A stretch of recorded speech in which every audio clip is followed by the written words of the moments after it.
started practicing saxophone, like really a lot of practicing, when I really got into playing saxophone. I listened to this really super great album of Hank Mobley, Soul Station. One thing that was so amazing, I learned actually all the solos on the full album. I learned to sing the tunes, I learned to play all the solos. One of the most important things in learning jazz is listen. Listen with the objective of learning and get the playing of your greatest saxophone heroes into your own playing. Get their sound into your own sound. But how do you do this? Listen and learn. You have to start with listening to a lot of jazz and find out what you like. What sounds do you like? And how do you want to sound? That's one of the most important things. I want to dig into this matter right away. What do you do if you find this really great line you want to adapt into your playing? How do you get this under your fingers? At my study in the conservatory in The Hague, I attended this really great workshop for David Liebman. He talked about breathing and his thing about embouchure and all those stuff. And he talked about transcribing and learning solos. I really adopted his method of really thoroughly going into a solo, learning to sing it, learning to play it note by note. I went straight to my album Soul Station, learned the whole thing. One of these lines I want to dig into right here in this video. Let's go. First things first, listen to the tune very, very thoroughly and very much. What David Liebman mentioned was sing the tune, keep singing it so you have the melodic line in your ear. Sing the solo, sing everything, sing the articulation, sing the bowed lines. And I know, to sing all the lines is really, really difficult, especially if you have fast tunes. This is also where you need to start with relatively slow tunes to get the singing going, to get this adaptation right away into your system that I can sing it, I can play it. Find a place in the solo, listen to that part and stop there. I happen to like this run exactly in this solo on Dig Dis, bar 5 and bar 6, this arpeggio. So a lot of questions rise now. What is the chord? What key are we playing in? And on what note does the line start? These are exactly the questions we need answers on. A few things are here to help: the internet. First, I'm looking up what chords are Dig Dis. I start transcribing the bass line, start transcribing the piano, and find out what the chords. A few things to help you: the internet. Asking forums around, for example on Facebook. There are lots of forums where you can ask. There's a really great app called iReal Pro. You can use this to find the tune. Mostly the chords are okay. This is Dig Dis. It doesn't look like a blues at all, but check this out. Underneath it says solo over blues. I changed the key to C to the tenor key. Here's the blues form. First thing I want to do is get what notes is actually being played by Hank Mobley in the lick. The first note first. And here, trial and error method is your friend. Since I know that this is a blues and Hank Mobley plays it over an F7, I already have a bit of idea what the notes might be. It sounds like an arpeggio skipping back and forth up and down the arpeggio.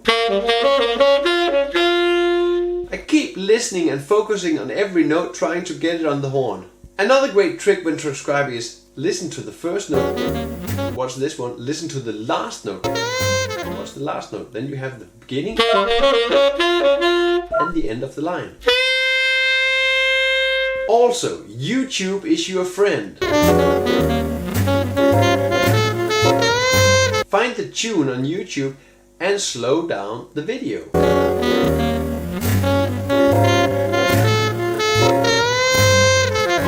And now you can actually hear the whole line note for note, because Hank Mobley plays very, very clear when he's playing. And the extreme cheap version is finding the full transcription of the solo on YouTube or on the internet.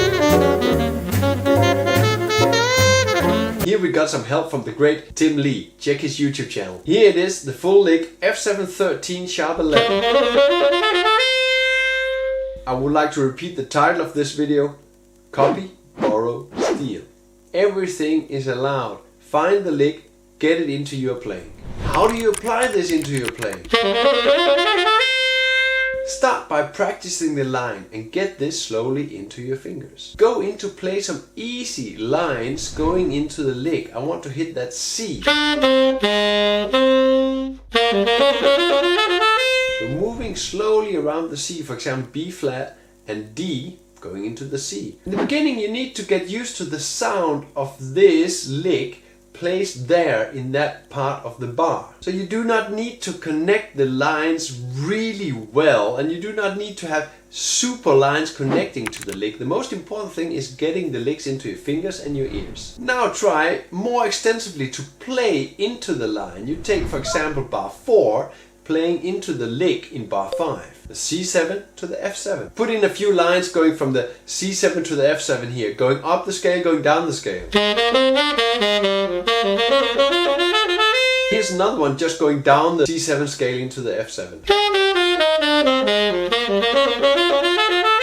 Keep practicing going into this F7 lick. You really have to get this so secure you can play around with it in your playing. So that means practice, practice, practice. Tons of hours on this. Next step is to find other places where you can use this lick. Since the lick is played on an F7 dominant chord, we can use it on other dominant chords. I'll start with analyzing the lick. We have the 5, 3, 5, 7, 5, 7, 9, 7, 9, sharp 11, 9, sharp 11, 13. Hank Mobley plays the full dominant chord, adding the sharp 11 and the 13 on top. We get this nice spaced out sound of the two triads, the F triad and the G triad. That's a second degree major on the dominant, so we're using the F dominant as the first, and the G triad is the second degree major chord. Getting the sharp 11 sound. At the end of the lesson I have added 10 licks using this sound. Get the transcription on my Patreon, you can find the link in the description. Looking back at the blues, because we want to add this lick to more dominant chords. Looking back at the blues, we have 3 dominant chords in this blues. C7, the F7 and the G7. We know the numbers, let's add it to the C7. The basic chord of the C7, C, E, G, B flat.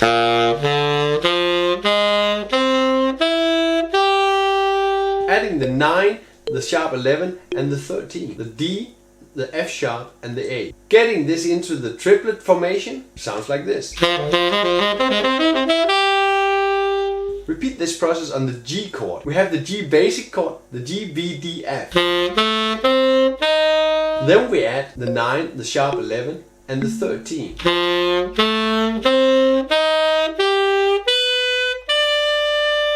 The A, the C sharp and the E. And we add the triplet jumps to it. It sounds like this.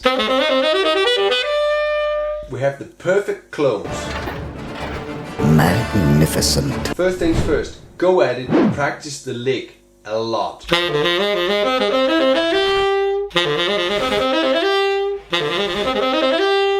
Get it into speed that you can play it without thinking. As soon as you know the lick, add it to a musical form. Here I added to the blues.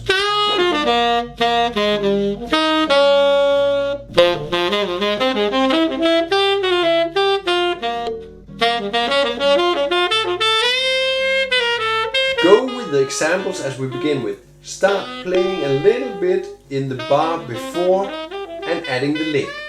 You don't have to make connections yet. Just play something, for example here in the second bar, the F7, play something F7 and go into the lick on C7. The same goes for the other spot. Start making it more musical. Play a line that leads directly into the lick and play the lick up. You have to keep this process going for a long time till you really have this secured in your system. In the full lesson transcription on my Patreon, I have added 10 licks where I use this sharp 11 sound. Welcome to join my Patreon, and you support me a great deal by doing it. And get this lesson, get the 10 licks. Last week it was full giant step solo. This week it's 10 licks with the sharp 11 sound. I have 2 questions for you. From which records have you transcribed licks? Do you have a go-to artist which lines just works for you? Let me know in the comments below. Remember that your support on Patreon makes me able to put these videos out every week. I want to inspire, I want to motivate you to play and get even better. Any questions about this topic or any other saxophone or music topic, put it in the comments below. Like and subscribe, you know where to find them. And then the last thing there is to say is play music and have fun.